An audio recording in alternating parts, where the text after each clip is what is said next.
1977 में पहली बार कोई स्टूडेंट लीडर हथकड़ी लगाए हुए जेल से आते हैं नामांकन पत्र भरने के लिए और 33.75 वोट से जीत हासिल करते हैं और 29 वर्ष की अवस्था में वो संसद पहुंच जाते हैं। पहली बार कोई बिहार में ऐसा मुख्यमंत्री बनते हैं जो मुख्यमंत्री भवन में यानी कि राजभवन में शपथ लेने के बजाय खुले मैदान में आम जनता के बीच में वो अपना मुख्यमंत्री पद का शपथ लेते हैं। जानते हैं वो कौन है? बिहार का दबे कुचले गरीबों का नेता, बिहार का पूर्व मुख्यमंत्री श्री लालू प्रसाद यादव जी। 1990 में बिहार के मुख्यमंत्री के रूप में कोई ऐसा मुख्यमंत्री बन के आए थे जो कि सरकारी आवास और सरकारी गाड़ी को छोड़कर अपने बड़े भाई के घर में यानी कि क्वार्टर में रहना शुरू किए थे और बड़े बड़े महंगे गाड़ियों को छोड़ करके सरकारी खजाना का गाड़ी, सरकारी पैसे से आए हुए गाड़ी को छोड़कर साइकिल की सवारी करना शुरू किए थे। वो मुख्यमंत्री हमारे बिहार के यशस्वी और सबसे बेहतर और ईमानदार शासक कौन हुए? श्री लालू प्रसाद यादव जी,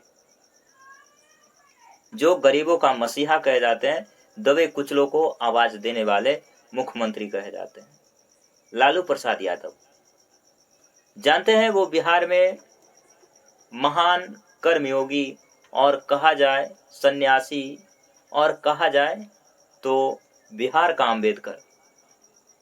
अगर जो बिहार का अंबेडकर भी कहा जाए तो ये बातें उनके लिए कम पड़ती है, क्योंकि 1950 में जो हमारे संविधान सभा के सदस्य लोग हमें संविधान बना कर दिया था, सामाजिक न्याय, आरक्षण और प्रताड़ित होने से प्रताड़ना को बचने के लिए जो हमें नियम बनाए थे, उस नियम को धरातल पर उतारने वाले बिहार में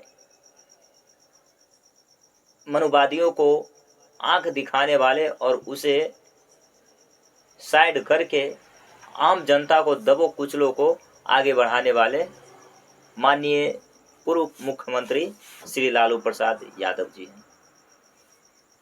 गरीबों का मसीहा कहें तो ये बिहार का अवतारवाद में तो विश्वास नहीं करते हैं, लेकिन कहें तो ये लोग अवतार भगवान नहीं है, लेकिन इन्हीं के बल पे बिहार के दबे कुचले व्यक्तियों में भगवान बचे हुए।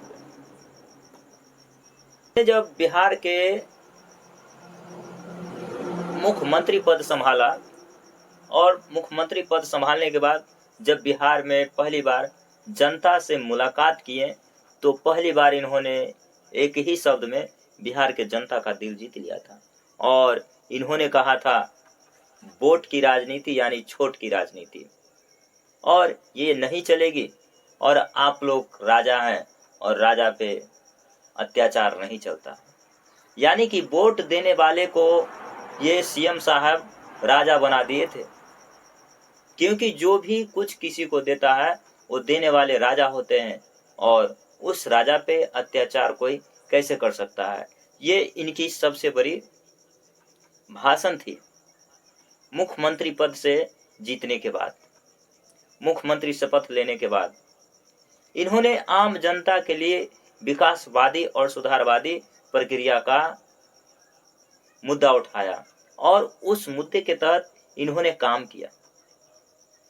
यूं ही लालू आम दिलों के राजा नहीं बने हैं, उनके बनने के पीछे बहुत सारे ऐसे ऐसे काम किए हैं जो एक लेबर मजदूर से लेकर के बड़े बड़े विद्यार्थी और बड़े बड़े शिक्षक जो कि छोटे छोटे जातियों से आते हैं बिहार के, उन छोटे छोटे कस्बों से, गली से, गुचों से, रोड पे सोने वाले, रोड पे रहने वाले, फुटपाथ पे जीवन व्यतीत करने वाले, उन हर एक तबकों के लिए इन्होंने काम किया।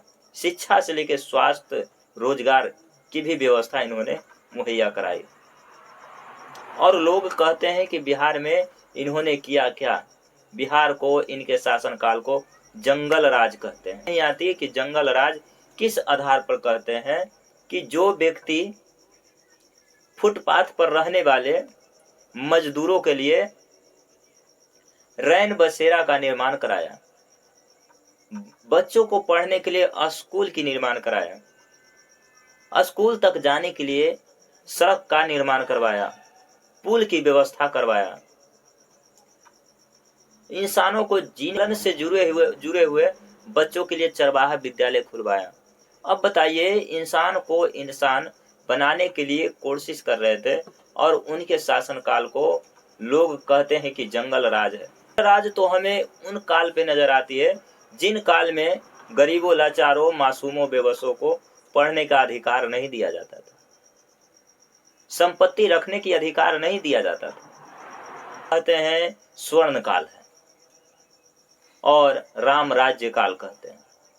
और राम राज्य काल में शूद्रों, अति शूद्रों महिलाओं पे अत्याचार की दिखाई पड़ती है की लिखे हुए किताबों से, और उसे आप लोग कहते हैं कि राम राज्य है। तो राम राज्य हमें नहीं। लालू जी पहली बार जब सीएम पद पर शपथ लिए थे और इन्हें जब काम सौंपा गया था तो कुछ इस तरह से बिहार की तस्वीर बदले थे और बिहार को छोटे छोटे व्यक्तियों के लिए, काम करने वालों के लिए, फुटपाथ पर सोने वालों के लिए कुछ इस तरह से काम किए थे। उन्हें रहने के लिए, पहला नंबर, उन्हें रहने की व्यवस्था करवाया।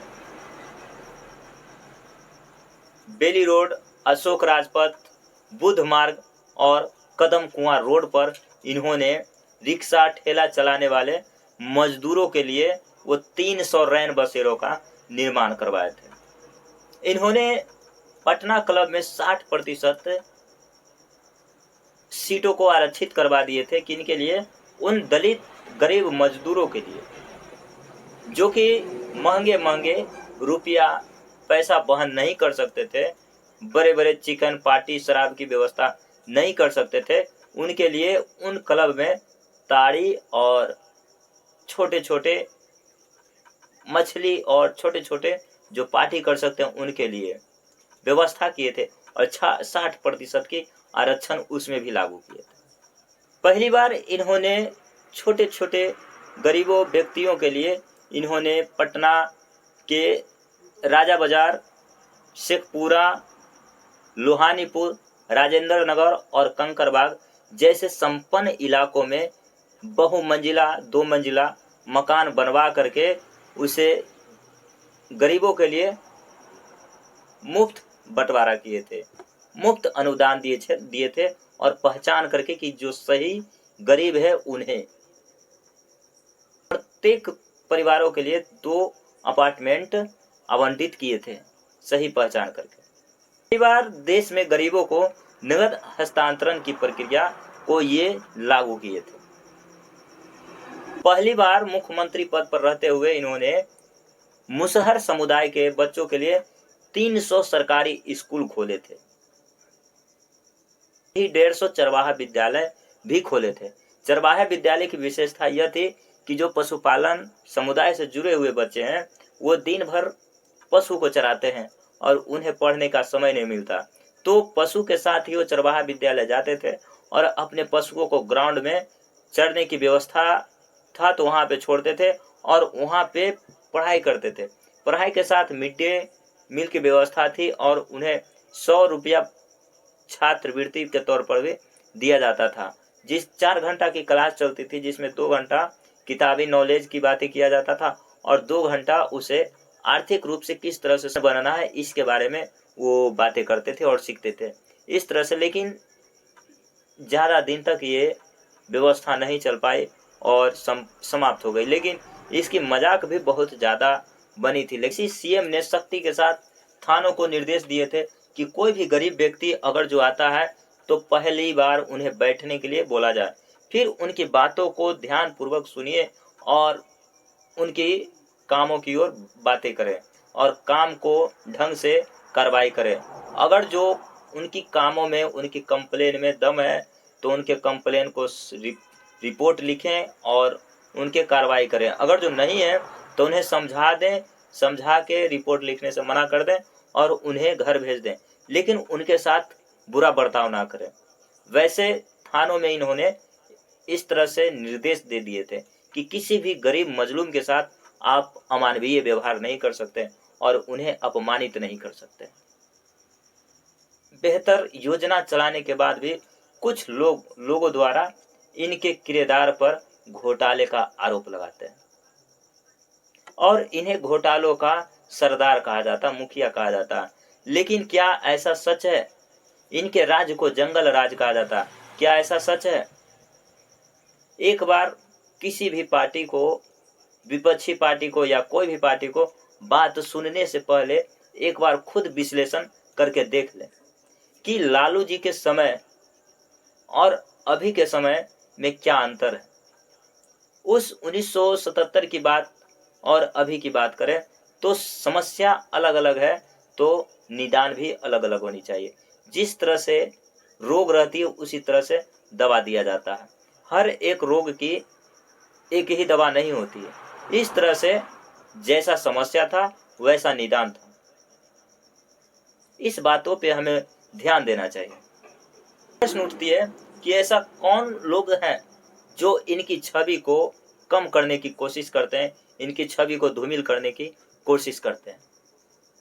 सोचने की बात है, इनके घोटाले का पीछे का सच क्या है और इनके लगे हुए आरोपों में घोटाले किस प्रकार से जिम्मेदार है। क्या वो घोटाले में सच में लालू जी जिम्मेदार थे या ये घोटाला सिर्फ इनके काल में ही हुआ या इनसे पहले चल रही थी या इनके बाद चल रही थी या ये प्रत्यक्ष रूप से उसमें जिम्मेदार हैं या अप्रत्यक्ष रूप में या किन्हीं के द्वारा फंसाया गया था।